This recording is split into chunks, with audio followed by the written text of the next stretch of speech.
Hello दोस्तों, welcome to my channel Hindi study corner. आज मैं क्लास 9 की हिंदी की अध्याय 2 की कहानी लहासा की ओर का सारांश बताऊंगी। इस कहानी के लेखक हैं राहुल सांकृत्यायन। यह कहानी यात्रा वृत्तांत है। जो कहानी यात्रा पर लिखी जाती है उसे यात्रा वृत्तांत कहते हैं। इस कहानी में लेखक ने अपने तिब्बत यात्रा का वर्णन किया है। इसमें कहानी है लहासा की ओर। तो ये तिब्बत की राजधानी है लहासा, उसी के नाम पर यह कहानी का नाम है लहासा। उस समय भारतीय तिब्बत नहीं जा सकते थे क्योंकि उस समय चीन और भारत में सीमा विवाद चल रहा था। इसलिए लेखक नेपाल के रास्ते तिब्बत गए थे। लेखक वहाँ भिखारी बनकर गए थे। इस कहानी में लेखक ने तिब्बत के बारे में जानकारी दी है। ये कहानी पढ़ने में अच्छी लगेगी क्योंकि नई जगह के बारे में हमें कुछ जानकारी मिलेगी जिससे इंटरेस्ट बना रहता है। तो आइए शुरू करते हैं। लेखक नेपाल से तिब्बत जिस रास्ते गए थे वह तिब्बत जाने का मुख्य रास्ता था। इसी रास्ते से हमारे देश की चीज़ें तिब्बत जाया करती थी। रास्ते में चीनी फौजियों के किले भी बने हुए थे। रास्ते में एक चीनी किला था। वहाँ लेखक चाय पीने के लिए रुके। चाय पीने के दौरान लेखक ने देखा कि तिब्बत में यात्रियों के लिए बहुत सी तकलीफ़ें भी हैं और कुछ आराम की बातें भी हैं। वहाँ जाति पाति छुआछूत नहीं हैं और न औरतें पर्दा करती है। वहाँ मेहमानों का बहुत आदर है, चाहे वे परिचित हो या अपरिचित। फिर वे चीनी किले से निकलकर उसी दिन थोंडला के पहले के आखिरी गांव में पहुंच गए। वहां सुमित के जान पहचान के आदमी थे। सुमित उनका मित्र है, इसलिए भिखमंगे रहते भी ठहरने के लिए अच्छी जगह मिली। 5 साल बाद जब लेखक उसी रास्ते से लौटे थे तब एक भद्र यात्री के वेश में घोड़े पर सवार होकर आए थे, पर किसी ने रहने के लिए जगह नहीं दी और लेखक गांव के एक सबसे गरीब झोपड़े में ठहरे थे।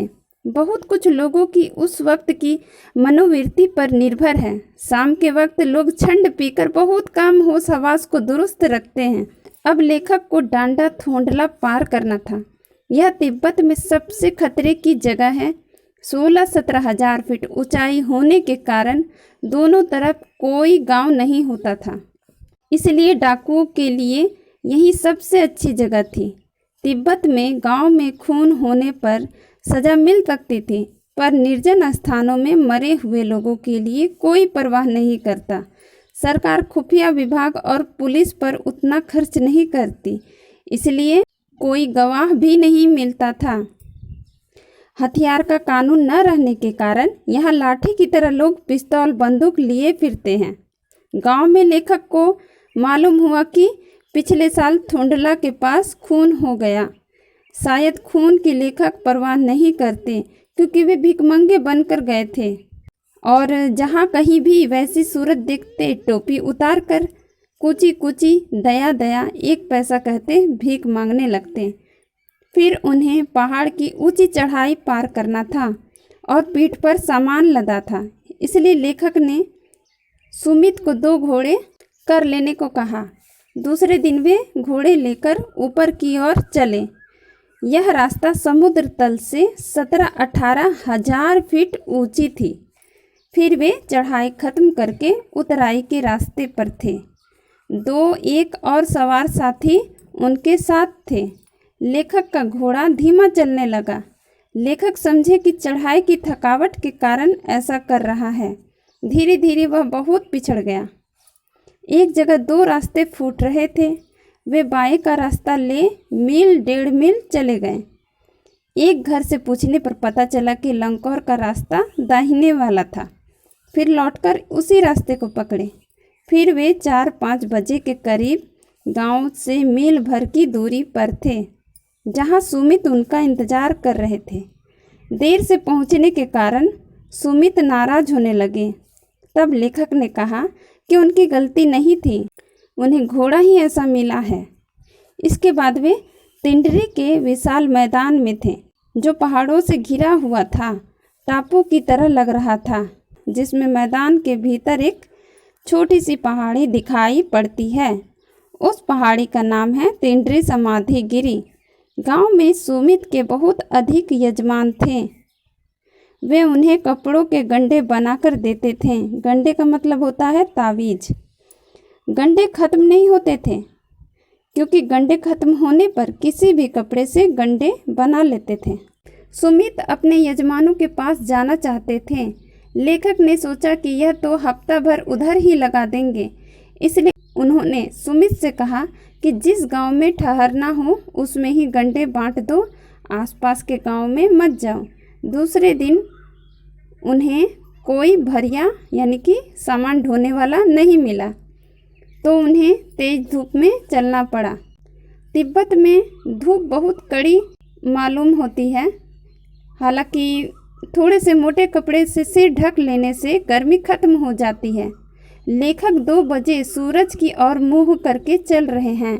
ललाट धूप से जल रहा है और पीछे कंधा बर्फ हो रहा है। उन्होंने अपना सामान पीठ पर लादा हुआ था। तिब्बत की ज़मीन जागीरों में बटी हुई है। इन जागीरों का बहुत ज़्यादा हिस्सा मठों के हाथ में है।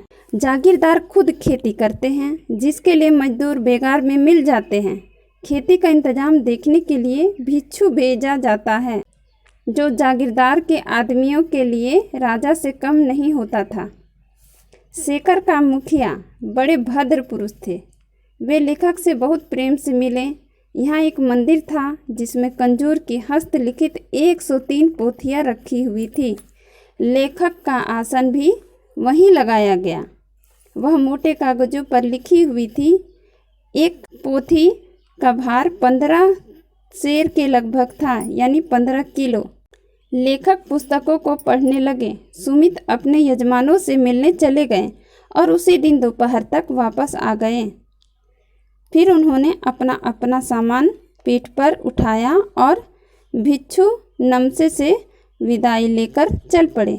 इस तरह लेखक ने बहुत ही सुंदर शब्दों में अपनी तिब्बत यात्रा ल्हासा की ओर का वर्णन किया है। तो कैसी लगी मेरी ये वीडियो, मुझे कमेंट्स करके ज़रूर बताइए। और अच्छी लगे तो मुझे लाइक कीजिए, शेयर कीजिए, सब्सक्राइब कीजिए। कुछ और वीडियो चाहिए तो मुझे कमेंट्स कीजिए। Thank you.